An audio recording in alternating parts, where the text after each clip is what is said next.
represents the amount of money that the Australian government owes us, Aboriginal people, since 1901, since the British came in the first place and stole our land, and then they handed over to this nation of thieves. And this is a reminder to them of how much they owe us. They can never pay us what they owe us. As Aboriginal people, the goalpost changes every 4 or 5 years, depending on which government we've had in play. And we have to sort of kind of keep on shifting and moving. And you can't say that there hasn't been positive change. We had these really important moments, such as the Royal Commission into Aboriginal Deaths in Custody, a few brief years, particularly during the Keating era, where there was that real shift. We committed the murders. We took the children from their mothers. And the great promise of decisions such as Mabo. For the first time, Australia has recognised the legal existence of Aborigines prior to white settlement. We've definitely matured as a nation. I think there is a real thirst for people to know the truth. Wave of humanity, ordinary Australians marching for a new beginning for blacks and whites. The Australian Labor Party, I commit to the Uluru Statement from the heart. But then you look at the social justice outcomes for our people, and they are getting worse. And you just think, yes, we've come a long way, but boy, do we have a long way to go. So long as this country refuses to accept the destiny of the Aborigine as intrinsic to its own, we are always going to be in this state of opposition in every way. And the machinery of law is going to have its boot on our necks all the time.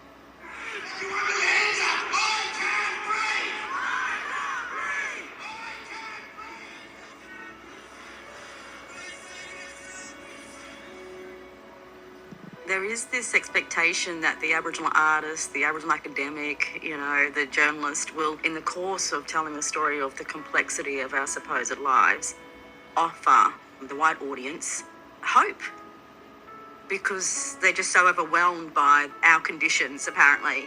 Here in shanties of wood and scrap iron live about 150 Aborigines and their families. And I guess that's what's inspired me in terms of Richard's work, is that refusal to appease that white market.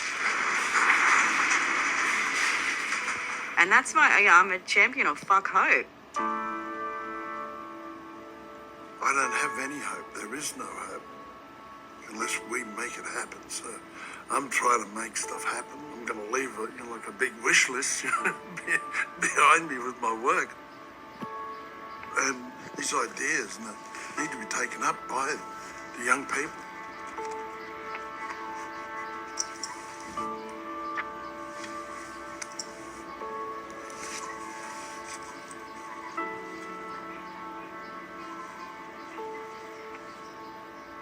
Fuck, no doubt about it, Richie. You still got it, brother.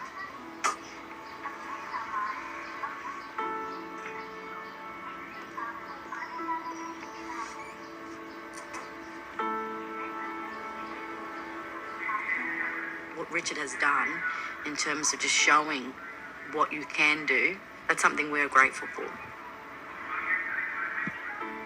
Probably the most important thing for our young generations and the young kids coming through, to know that they've got heroes and heroines embedded in the past of this country, and that's where they can draw their strength from.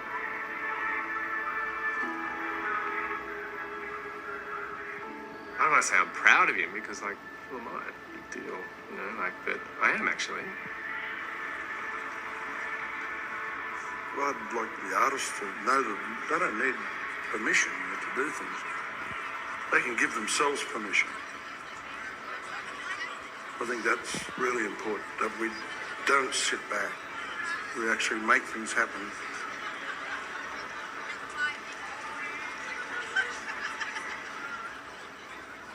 He said the meaning of life is to prepare the world for the people you love when you're no longer here. Your family, your community, your friends, your loved ones. And that said everything about who he is. his art, it's all constructed with that philosophy in mind.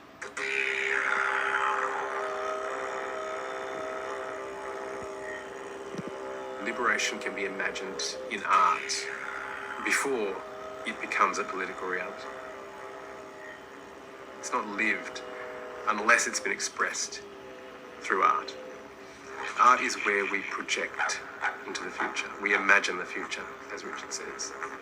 So we can create the world that we want.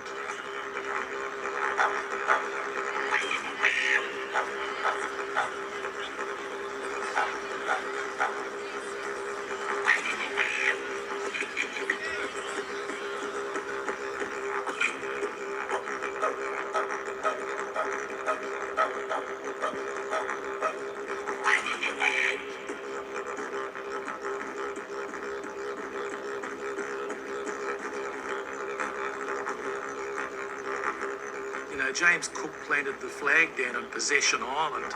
So that's all he claimed as far as I'm concerned. So everybody should be just shifted there, and then they can apply, you know, for a passport if they want. They can all move to Possession Island, but just go there. You can go now.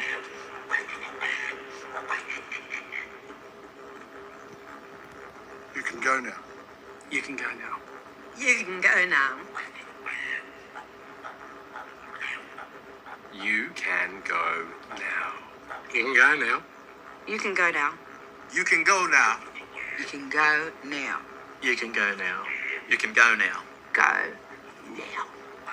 Are you still here? You can go now. You can go now. fuck off.